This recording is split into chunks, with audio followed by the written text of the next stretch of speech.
Pro tem స్పీకర్గా TDP senior MLA Gorantla Butchaiah చౌదరికి CM Chandrababu అవకాశం కల్పించారు.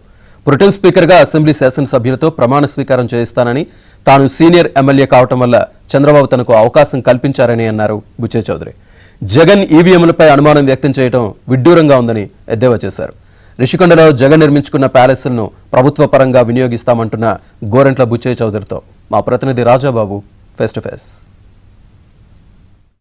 ఏపీ ముఖ్యమంత్రి చంద్రబాబు నాయుడు ఏపీ అసెంబ్లీకి సంబంధించి ప్రొటెం స్పీకర్గా టీడీపీ సీనియర్ ఎమ్మెల్యే గోరంట్ల బుచ్చయ్య చౌదరికి అవకాశం కల్పించారు. దీనికి సంబంధించి గోరంట్ల బుచ్చయ్య చౌదరితో మనం మాట్లాడదాం. సార్ చెప్పండి, మీకు ప్రొటెం స్పీకర్గా చంద్రబాబు అవకాశం కల్పించారు.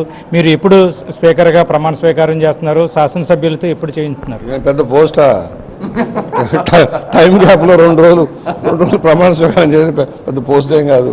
2 రోజులు సీనియర్ని 7 సార్లు గెలిచాను, senior most leader in the party. అందువల్ల అది పెద్ద పోస్టు, దానికి ఏదో ఎలివేషను ఇవన్నీ ఏమి ఉండవు.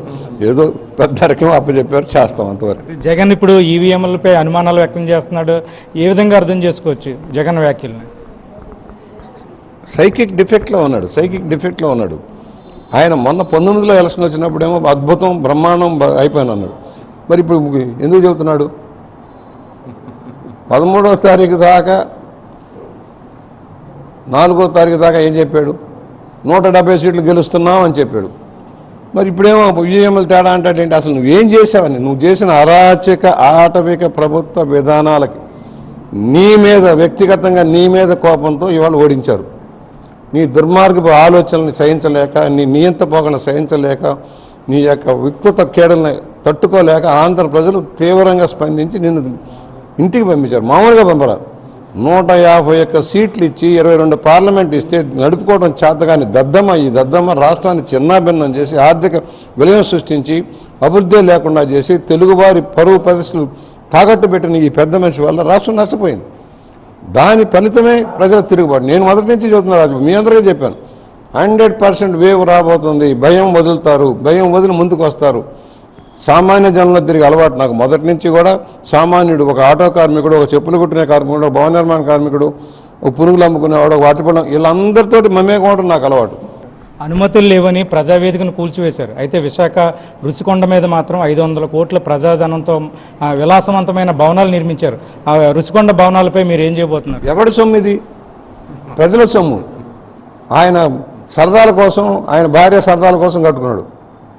దాన్ని వాడు ఎలా ఉపయోగించాలో ఉపయోగిస్తాం.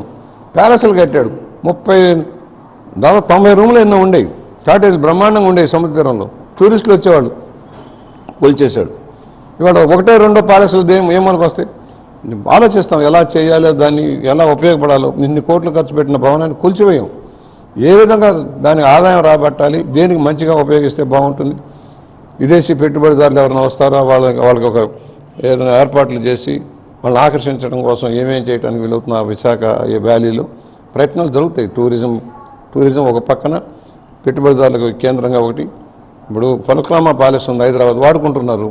ప్రభుత్వ విదేశీ అతిథులను పెట్టి ఏదైనా కార్యక్రమాలు చేసి వాళ్ళని ఆకట్టుకొని పెట్టుబడి సాధి అలాంటి కార్యక్రమాలకు ప్రయత్నం జరుగుతుంది. ఇప్పుడు 7వసారి అసెంబ్లీలోకి అడుగు పెట్టబోతున్నారు. గత 5 సంవత్సరాల అసెంబ్లీ సమావేశాలు చూసాం, చాలా ఇబ్బందికర పరిస్థితి ఉంది. ఈ 7వసారి అసెంబ్లీ సమావేశాలు మీరు ఎలా ఉంటాయని ఆశిస్తున్నారు? అసలు అప్పటికి ఇప్పటికి మార్పు.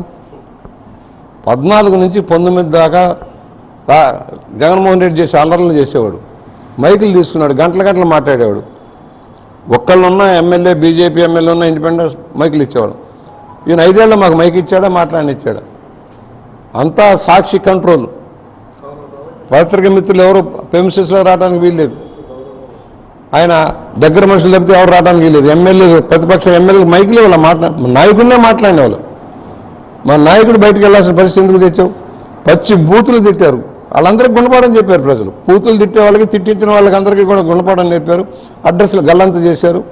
నేను అప్పటికీ చెప్పా కొంతమంది నాయకులకి, అధికారం శాశ్వతం కాదు. 5 సంవత్సరాలకు ఒకసారి ఇస్తారు, సరిగా చేస్తే మళ్ళీ అవకాశం ఇస్తారు, మరోసారి ఇస్తారు. కానీ ఒక్కసారి ఏకసాలతో పోతారని చెప్పి పోయారు. మా చుట్టుపక్కల ఎగ్జాంపుల్, వాళ్ళందరికీ చెప్పా, మీ పోకర్లో బాగాలేవయ్యా, దెబ్బతింటారన్న, పోయాను. ఇది ప్రొటెం స్పీకర్ బుచ్చయ్య చౌదరి అభిప్రాయం. వీడియో జర్నలిస్ట్ సతీష్తో రాజుబాబు, ఏబిఎన్ ఆంధ్రజ్యోతి, రాజమండ్రి.